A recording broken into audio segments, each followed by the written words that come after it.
Hey, welcome to the NYN Show. I'm very excited to be bringing you a special guest today. And she's one fine young lady, but I want her to introduce herself to you. So I'll go over now to my guest and she will introduce herself to you. Welcome, dear. Hello everyone. My name is Blessing Yakubu. I am an Instagram influencer. I also do social media management and I am also a course creator as well.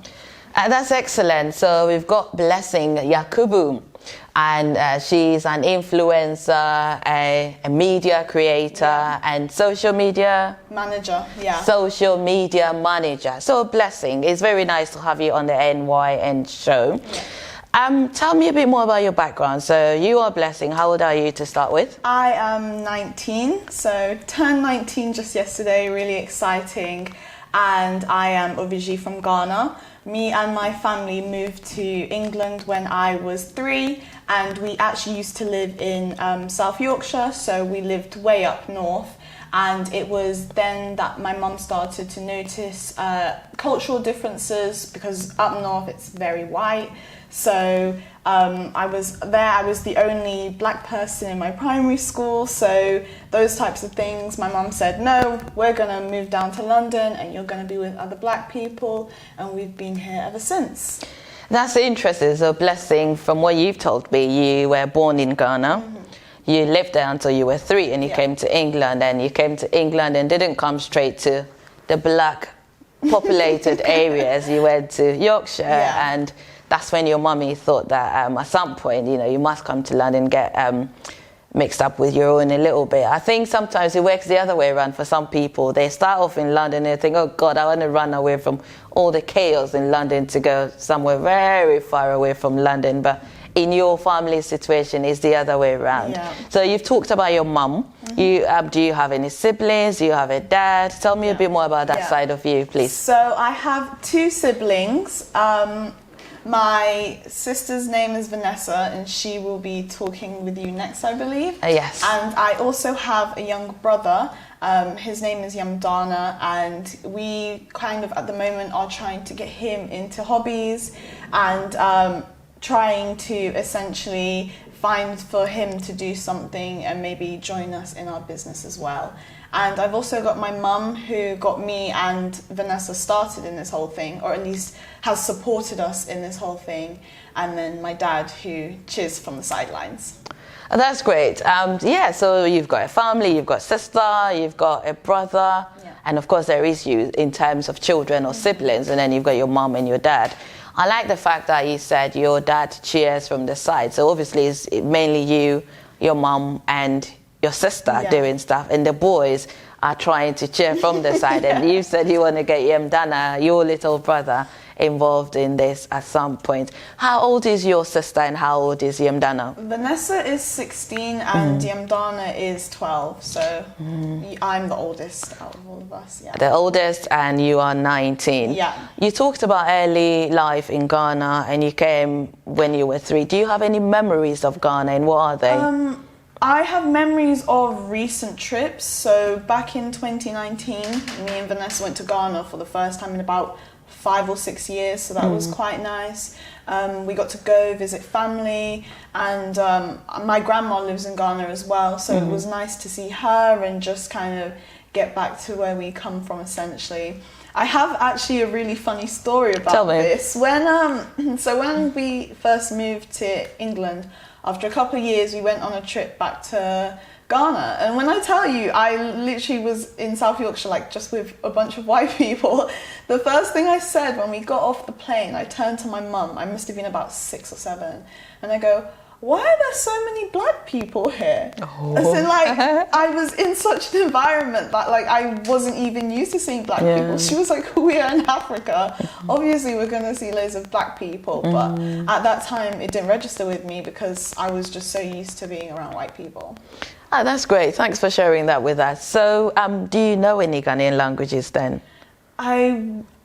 Okay, so I do know the one that's spoken in our village because we are from the north. Yeah. I can't speak it, but I can understand it. So if I hear my mum talking, I understand what she said. I might be able to respond a little bit, but not much aside from that. I do, though, have aspirations to go to Ghana, and I would really like to pick up Twi. That would be... Because everyone asks, oh, you're from Ghana, Etisen? And I'm like... Sorry. Well, yeah, I'm from Ghana, but I'm from the north, and we speak a different language. Yeah. So if I ask you what to say, wouldn't you be able to respond? No. Seriously? Can I give you that as a homework? Yes, All right. I will make that a thing. Cool. So find out from your mommy, how do we respond to Etisen? What does Etisen even mean? Yeah. All right. So tell me, what are some of the words you know in the northern language? Does it have a name? Yoruba or something, isn't it? Or maybe not. Mampali. Ah, okay, Mampali. Do you know any words in there, like greetings, for example? Oh my gosh. One is, I think it's Dasuba, something like that. That's like good morning. Yeah, okay. And then Alafia, that means like all right, I'm doing well. I actually have, because when we went to Ghana, my grandma can't speak English, so we were doing our best to try and translate with the little we have. And actually on my phone, I started to note like a little dictionary of all the words and how to pronounce them. I've got them somewhere, but it's been months since I visited it. So I need to maybe take a look at that. Okay. Yeah. But that's great. That's excellent. Thank you. What I want to explore a little bit on is your educational background. Yeah. So you are 19, so obviously you've been through primary education, you've been through secondary, and you're here. Tell me a bit more about that. What was it like, and which schools did you go to? Yes, so I went to a primary school in South Yorkshire, went through that, did my SATs. I passed all right, actually, I didn't do too bad. And then because we moved when I was in 11, I had just started a bit of secondary school, but moved down to London and did secondary school in a school called QE, Queen Elizabeth Girls' School, which is ranked one of the best non-private secondary schools. So yeah, did my GCSEs. I also have another story with that as well. Tell me, what's that story? Stories. So I really love drama and I really love acting. It's my biggest passion. And it came to picking out my GCSEs, and my parents really wanted me to do computing science, because at that time I said I wanted to be a pilot, and they were like, I said I wanted to be a banker. I said I wanted to do like that type of stuff, and they said computing science would be perfect for that, so do computing science. And I said, I just really want to do drama. And they put their foot down, said no, like I begged them. I even remember at one point, I ended up shouting at my dad. Oh no. That's the only time I've ever done that, and that's because of how passionate I was. But they put their foot down again and said, no, you're going to do computing science. So first day of year 10, I had my computing science lesson, and I almost cried. Like, I hated it so much. So I came home to my mom and I was like, I've got to do drama, I'm sorry. Like, I understand, but like drama is just the main thing for me. So in the end, I got to do drama, which I was really happy about. I think I got a 6 in that, so I did all right. And yeah. And here you are. Yeah. So there's a story in there, you know, you had to persevere even as a child because your parents wanted you to go in a particular direction and you didn't want to go in that direction, and it worked out. But hey, I understand there's somebody else who likes the computer science stuff in your family, isn't there? Yeah, so, it's cool. Vanessa. Yeah, exactly. So it shows that everyone has got their own pathway or something. That's good. Well done for persevering. And maybe even for shouting at your dad, because I bet you that did the trick. No. He was like, you're shouting at me? I was like, I'm sorry. Yeah, you have to do what you have to do, but hopefully you won't have many opportunities then to shout because you're at this point. Yeah. So you've done GCSEs and now you've actually finished sixth form. Yes, I did it last year. I was obviously meant to, and then Corona hit, so I pretty much just had to go off past exams and stuff like that. So did that, and then obviously the option was, do you want to go to uni, or mum said you can stay at home and we can work on our business. And I figured that when it comes to uni, when I step out, like, what would I have? What would I have to show for myself? What job prospects could I get mainly? Whereas when I think about working at home and then going off to uni, at least then I would have made some money and saved some up, so I'm not struggling when I'm in uni. Because I'm always hearing about my friends who are like, oh, I'm in overdraft and I'm just waiting for this next loan. And I'm like, oh my gosh, that doesn't sound fun at all. That sounds really stressful. Yeah. So that means you haven't gone to uni. You're just taking time out too. Yeah. So the plan is, especially around September I'm going to try out for drama schools, and then also just apply the, I guess, traditional route as well. And then next September, I'll either go off to a drama school if I get accepted into one, or I will go off to just do like business and French. That's the main one for me. Okay, and that would be a degree or something at some point. So what does it feel like then to be one of the three, to have a sister and a brother? Oh, it's interesting. I wouldn't change it for the world though, because I do. Not to be sappy, but don't let them hear me say this. But thankfully they're not here. They probably won't watch this, but they will watch it and they can deal with it then. Because me and Vanessa are so similar with age, we pretty much tell each other everything. Like even when we get into arguments, like, I still know that like she's there for me and stuff, which is really nice. With my brother, I would say we have more of a play fighty type of relationship. So, you know, this is gonna sound terrible, but a little odd shove or something. Like even when I woke up yesterday, he came into my room and he started punching me because it was my birthday, and you know there's that tradition when you're meant to give them a punch for each year. So at the moment he's on 6, so he's still got some more punches to give me, but I'll get him back for that. I see. So he's aiming to punch you 19 times. Yeah, and Vanessa as well. So I was just getting hit from all angles yesterday. Wow. How does it feel like to be 19? Because I know you were quite keen to get to 19 when I spoke to you briefly last week. Your mum said you were 18 last Sunday, a week away from your 19th birthday, and you said you were 19. How does it feel like to be officially 19?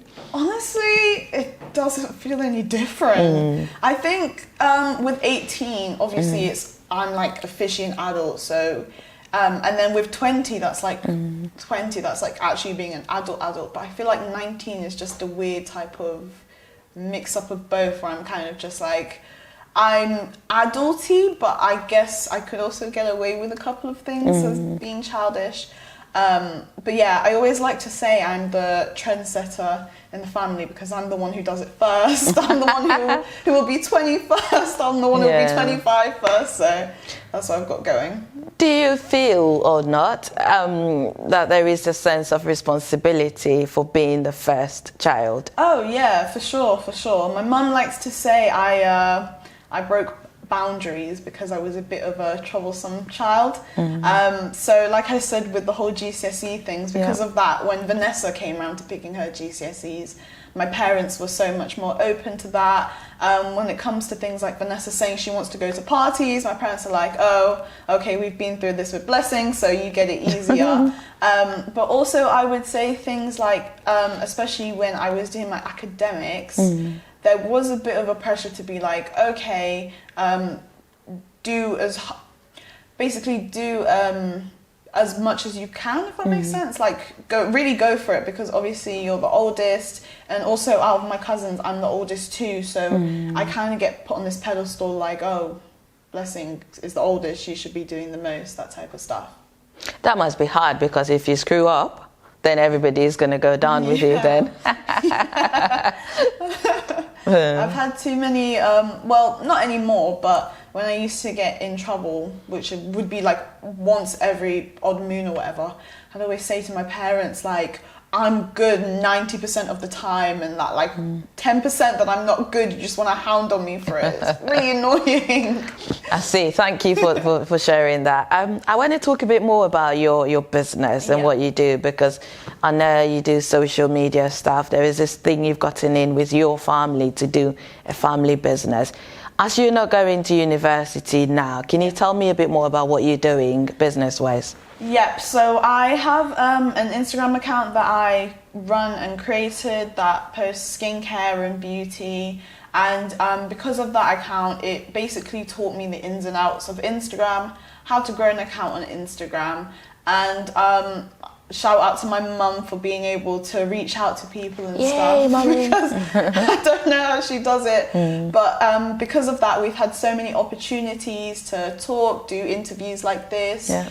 We visited a couple of churches before to talk about what we do, me and Vanessa, and on top of that, the job prospects or the business prospects that I've been able to do. So at the moment, I'm running an account for Miss Ghana UK. I met the founder, I call her Auntie Mavis. I met her and I've been running the account for her. On top of that, she has a clothing line called NYN Co that I also do an Instagram account for. So things like that wouldn't have been possible without me even starting out on Instagram or just knowing what I know about Instagram. Okay. And how is that going? It's going really well. It's going really good. I love to post about it because with most of the stuff obviously excites me, but what I really love about running accounts like Miss Ghana UK is like when I'm coming up with the posts, I do like research into it and I get to learn a bit about Ghana and things like that, kind of like takes me back to the homeland, that type of thing. So yeah, all the opportunities and stuff that I've gotten from what I do now, they're pretty much amazing. Excellent. Well done. How about the family business then? Is it Simply, what is it called again? Simply Family Business. Simply Family Business. And I know how your mom spells it, S.I.M. Yeah. What was that all about? Is there a particular meaning behind that? Yes. So the Simply Family Business is essentially all about helping families create businesses together. Because what my mum noticed was that we've been very successful in our family business. Me and my two siblings, me and Vanessa working with her.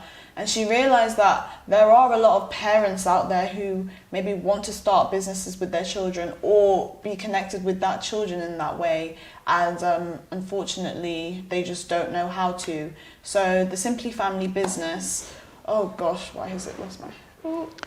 Yeah, so you're telling us... Off the top of my head, sorry. You're talking about how it started and the reason behind it and the fact that your mommy thought it's a good idea to use your situation to showcase to other parents and children how easy it could be for them to go into business. I think that's what you're saying. Yes, essentially, yeah. That's great. And so if somebody is watching you right now and they want to know more about your business areas, what would you like them to do? How would they find out more? So if you go on to search up, I think it's Beatrice Yakubu Media .com, then it should be on there. And then we have our website and it basically describes what we do. And then also from there you would be able to contact my mum as well. Okay. Yeah. Let's talk a bit about challenges then. The journey you've been on to this point, whether there's been any challenges and what they are. And also for being 19 and being a young person and representing the youth. And being black, have there been any challenges in that area? Yeah, definitely. I can't say they weren't without challenges. Even like my youngest memories of me is like having challenges like with my hair and accepting it and things like that. Like I said, growing up in South Yorkshire, being around like loads of white people, I always used to think, why can't my skin be a bit lighter? Like before I even... You've been having this lighter skin because obviously you're lighter than me. Go on. Yeah, even before really understanding life, like I could already tell like, I wish my skin was lighter, I wish my hair was like silkier. And I have, because my mum would put this one cream in my hair and it would make it really soft. So I always really wanted to put that in so my hair would be slicked down and would be really, really soft. And even things like that, like we only really spoke about that with my mum like a couple of months ago because she didn't even notice that. Even coming to London was great because I got to a point where I would say it was about 14, 15, where I started to really feel comfortable in my skin, and I was proud of my hair and proud of the way I look, and you know, can embrace myself. So for example, one thing that I always hear about is I remember this one girl, I was talking to her, she was also black, and she was like, oh my gosh, the sun is out, I need to go inside. And I was like, why? She said, oh, because I'll get darker. And I was like, what's wrong with getting darker? Yeah. What's wrong? Embrace it. I love nothing more than to go out in the sun, have a nice tan. Like, yeah, I just embrace myself and embrace what God gave me, I guess. Good. So the challenges, I guess, from what you've told me, is the fact that it was a struggle at first to accept who you are. So we've been talking about the challenges you faced and how you've overcome them. I'm looking at you, Blessing, and I'm thinking you're 19. I look at a lot of people who are younger than you, and usually what you see is the hair, the wig, and the makeup, and the bling, and all of that. And I'm looking at you, a 19-year-old with short hair and almost no makeup. Tell me a bit more about that side. How do you see people like that, young people like that, and how have you made that decision to present yourself like this to our viewers? So, even today I was kind of thinking, do I do a full face of makeup? Do I not? But I just decided not to in the end. I mean, I'll be the first one to say I do love to get glammed up and stuff, but I feel like also with that I make a conscious effort to do days where I go out without makeup, because I know that like if I were to keep on say doing makeup and going out, it would get to a point where I would feel that like a bit conscious about going out without makeup. So for me, I put like active steps in place to just be used to my normal face. Every time I go past the mirror, I'll just be like, okay, you look good, you know, little things like that, just to reinforce in my brain that like I don't need makeup to feel pretty. I don't need to get like dolled up or anything like that. I can if I want to, but I could leave the house like without makeup and I'm okay with that. And again, I would say also because my mum didn't actually let me use makeup until I was 16. She was terrified that I would be that one person who can't go out without makeup. So as much as it annoyed me, I think I also have to give credit to her for that, because during that time I had to kind of just be like, okay, I don't have any makeup, so I've just got to be comfortable with going out without makeup anyway. Yeah. What are your parents like? Are they strict or soft, or how would you describe their parenting? I would say, looking back at it now, they are pretty casual, but I think especially, like I said earlier, as the oldest, when it comes to new experiences, they were a bit stricter. So for example, when I wanted to go to parties and stuff, I always had like the earliest curfew. I had to be home by 10. And like now Vanessa can go out and not have to worry about that. But overall, I think my parents were actually pretty chill. Like I said, when I was younger, there were cultural differences that made me think, oh, they're really, really strict. But also with time, I guess they've kind of learned to trust me and I've learned to trust them. So everything's all good. Good. So what are the things you admire about your parents now that you would want to take with you when you have your own children, own family at some point? I like my mum's persistence. Would persistence be the right word? Like she's very, once she sets her mind to it, even if she might get a bit distracted, she always gets it in the end and she always achieves it. So that's what I would love from my mum. And from my dad, I think he's just really not like crazy laid back, but like he knows how to just, you know, unwind and just like relax and stuff. So that's definitely something I'd like to have from my dad. He also does a lot of dad jokes, but I love dad jokes, so it's fine for me. Yeah. Okay, we're going to take a short break. Now, when we come back, I want you to share one of the dad jokes with us, please. So have a think. And also, I want to talk about boys a bit, because you're 19, you're a girl. Boys, or let's just say boys for now. You can tell me if I'm wrong when we come back. So let's take a break. Hello, viewers. I would encourage you to watch the NYN Show as much as possible. It's a wonderful show. You get to find out lots of things. The human interest parts are quite encouraging and fascinating. You can't go wrong with it. Thank you. Welcome back. I'm Vanessa. Just before we had a break, we were talking about the things you admire the most about your parents and you would want to adopt when you have your own family one day. And then you mentioned a lot about your dad, but you also said he has some dad jokes as well. Tell me one. Well, I guess, now I'm going to say it, I feel like it's not going to be great. But one that always happens is whenever I like come in, I say, oh, hello, Dad, or I say, hi, Father. And then he'll be like, oh, hello, what's your name again? And I'm like, daughter. No, or sometimes he'll be like, oh, hello, Mother. And I'm like, daughter. And he's like, doctor? And I'm like, no, daughter. And sometimes I just have to give up because I know he's winding me up. I'm like, come on, just acknowledge me, you know. So yeah, that's the main one. That's good. It must be nice to be able to have a laugh with your daddy. And of course, you know, be in business with your mom, so they're an inspiration, the pair of them. Now let's talk about boys. Where are we at with you where boys are concerned? You're 19. Yeah.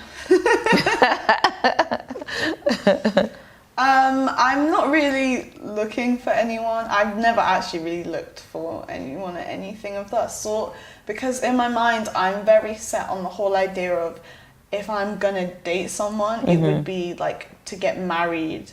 But I just feel like I wouldn't want to get married anytime soon. So as for now, I'm not like actively searching. But if a guy came my way, I wouldn't say no. Right. Have you dated anyone before? No, I haven't. Haven't even been on a date before. So. Have you seen somebody you've thought to yourself, oh my God, they look nice, I'd like to chat to them? I have, but I never do it. Why is that? I don't. Honestly, I'm not really sure. It's a case of I think I lose interest quite quickly. That's something that I found. So even if I do find someone attractive, like within a couple of days, I'm pretty much just over it. Like I don't really bother anymore. So yeah, that's just the main reason why for me. What would you be looking for when that time comes in a man? What would make a man appealing and attractive to you? I would love someone who's ambitious and also can like just laugh. Have a comedy. I do like a bit of comedy. Even if they're terrible dad jokes, I will still laugh at them. And also like family orientated. So for me, I know for a fact, like if I were to have a boyfriend, I would expect him to come with me when like we have family parties or family gatherings, and I would also like the same in return as well. So those are the main ones, but like I said, like ambition, same morals, same drive as me pretty much. You don't look at the physical features then? Because some women want the six-pack and all these. Honestly, I'm really not too bothered when it comes to that. I mean, I don't mind a gym person, but like I don't really look at someone's body that much when it comes to those types of things. Yeah. What would your mum gone? Oh, I was just going to say it's more like the personality type of thing. Oh, I know that's so cliche, but yeah. No, that's fine. You have to know what you want, and that's how you can get it. So what would your mum or dad say if you were to go to them today and say, hey, Mum, guess what? I've got a boyfriend. I think my mum would laugh. Why? Because she'd be like, where's this come from? It's just really random. I know my dad, he'll say something ridiculous like, do I need to go get a gun or something like that? And then I'll say, oh, what would you do with it? And he won't respond to me. So I think my dad would definitely be like, okay. But mum would definitely find it pretty funny, or at least would be chill about it, yeah. Will they go into that serious talk then, you know, you have to think contraceptives, you have to do this and that? No, because I pretty much know that already. I'm quite responsible when it comes to that, and I know that like I wouldn't want kids right now, so obviously I would put in things in place to make sure that doesn't happen. And also just because like we've spoken about it in the past before. My mum was a nurse, and I remember one time we had the talk, and in school like you learn about it as well, so I think I've got all the knowledge I need. Perfect. What would you describe your key achievements up to this point in life? Is there any you can share with us? Yeah, so for my Instagram account, I managed to hit over 30,000 followers. So that's been really nice. I enjoyed that a lot. I'm also a member of the National Youth Theatre, which is a big drama company that has thousands of people audition and only a couple hundred get in every year. On top of that, I've also done multiple speeches in churches and interviews such as what we're doing right now. Yeah. I also have gone to work with the founder of Miss Ghana UK, Auntie Mavis, which is amazing. And I'm also currently working with a woman who also does social. Her name is Natalie. I call her Auntie Natalie. She also does like social media stuff, and she also works with big brands, so such as Twitter, Facebook, and also, gosh, what was the other one? Oh, and she's also been working with the Olympics as well. So Oh, wow. Those are the main achievements that I can just think of off the top of my head. That sounds amazing for a 19-year-old. So what advice would you have then, or would you give to people your age or just above you who are struggling to find their feet in life? Whether it's about making decisions about uni or careers, what would you give them? What advice? I think it would be staying true to yourself and just listening to your gut and your instinct, because as much as your head might be telling you one thing, if you know deep down in your heart what the right answer is, then you go for it. You should always trust your gut and your instinct. So that's the main one for me. Okay. Yeah. So you are going to go back to uni, or not back to uni, I you're will. going to start uni at some point. I will next year. Vanessa and Yam are at a point where they're like, really, Blessing, another year, when are you going to leave? Are you going to leave at all? But I keep telling them, don't worry, I'll go. So they're keen to get you out of the house then. Oh my gosh. When the original plan was this year for me to go to uni, but I got a job, so I postponed it. And so Yam was really excited, and he was like, oh, Blessing, how many more days until you're going to uni? And I was like, I'm not going until next year. And the way his face dropped. Why do you think he is so keen to get you out of the house? Like I said, because our relationship is like so play fighty. Like, sometimes he's like, oh, Blessing, you just terrorize me. So he'll probably just be happy to be able to go into the sitting room and not have me there like, what are you doing? Do you want to fight or something like that? Do you have any personal values, and what are they? Personal values. I think when it comes to things like that, it is saying what's on your mind, having open communication. So yesterday was my birthday, and I was meant to go out. Well, one of my friends was meant to come out with me, and essentially what happened was I heard through the grapevine that she ended up going out with her boyfriend, and I was like, oh, you didn't come to my birthday to hang out with your boyfriend.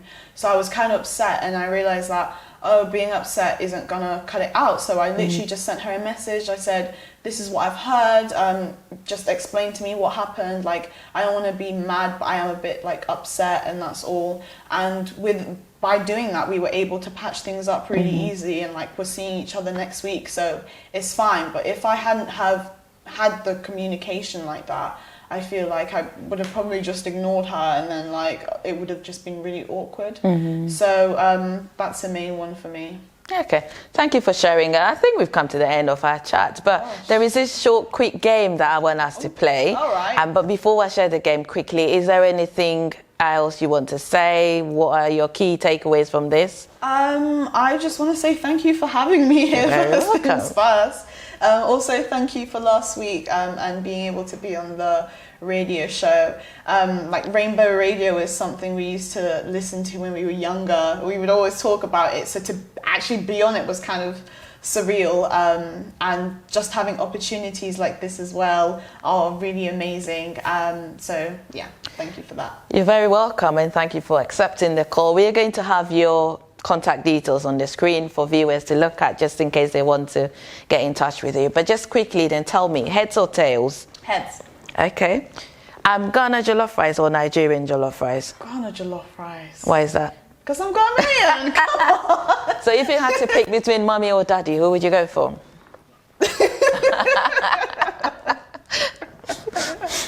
What's the terms? What's the terms? Nope. Just go with the first thing that comes to your head. Okay. Mummy or daddy? Dad, because he's really chill. with mum, she's always on my case. She's always like, are you doing work? Are you doing work? Are you doing work?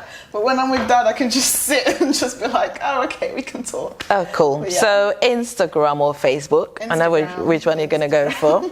Church or party? Party. Oh, really?